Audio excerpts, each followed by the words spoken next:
Welcome, mystery enthusiasts, to another gripping journey into the darkest corners of the human psyche. Today, we uncover a chilling tale of manipulation, cruelty, and unfathomable evil. This is the story of Fred and Rosemary West, one of the most notorious serial killer duos in history.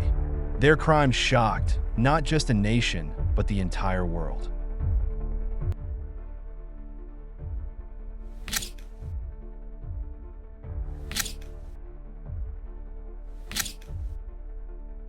To truly understand the horror that unfolded in Gloucester, England, we must first explore the origins of the perpetrators.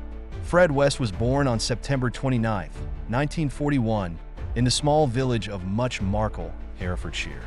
He was the second of 6 children in a family marred by abuse, neglect, and deeply troubling secrets. Fred's father, Walter, was rumored to have sexually abused young women and animals, setting a horrifying example that Fred would later emulate. Fred's school life was equally grim. He was known for being unkempt, slow, and a frequent target for bullies. He dropped out at 15, barely literate, and took up menial jobs. In 1958, at the age of 17, Fred suffered a severe motorcycle accident. The crash left him in a coma for a week, followed by a metal plate in his head.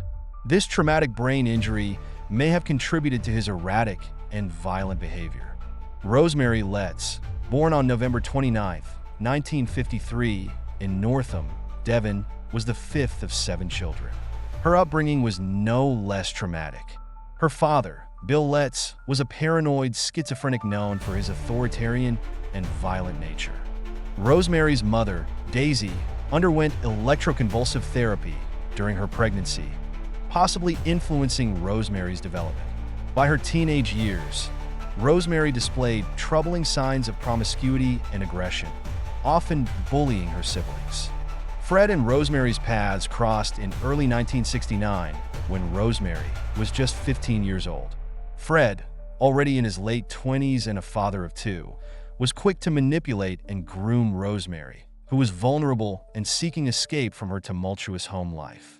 Their relationship escalated quickly, and by 1970, Rosemary was pregnant with Fred's child.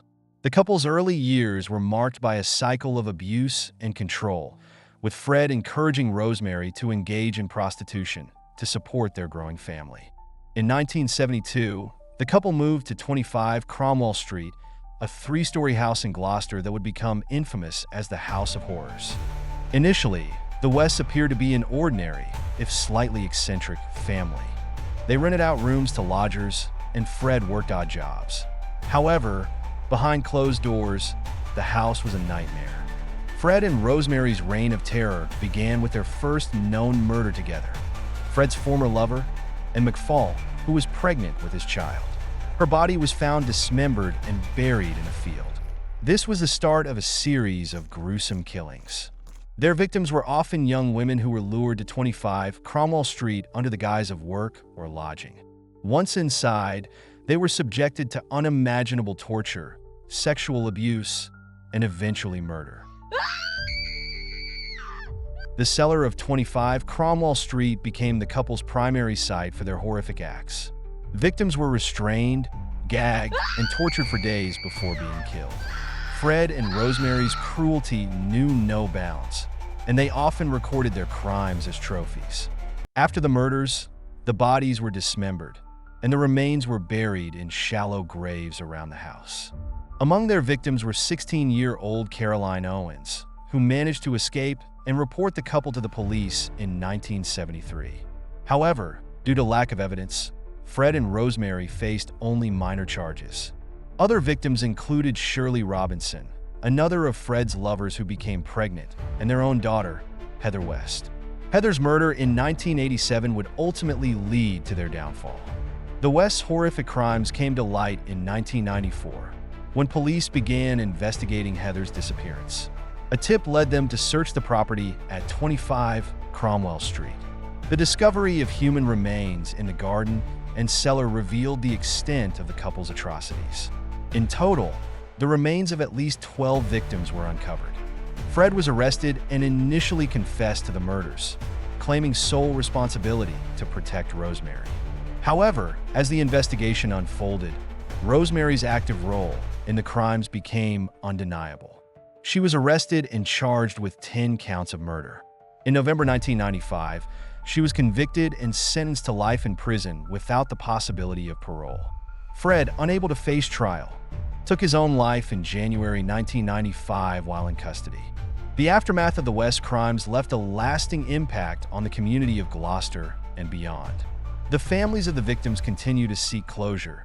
In 25, Cromwell Street was eventually demolished to erase the physical reminder of the horrors that occurred there.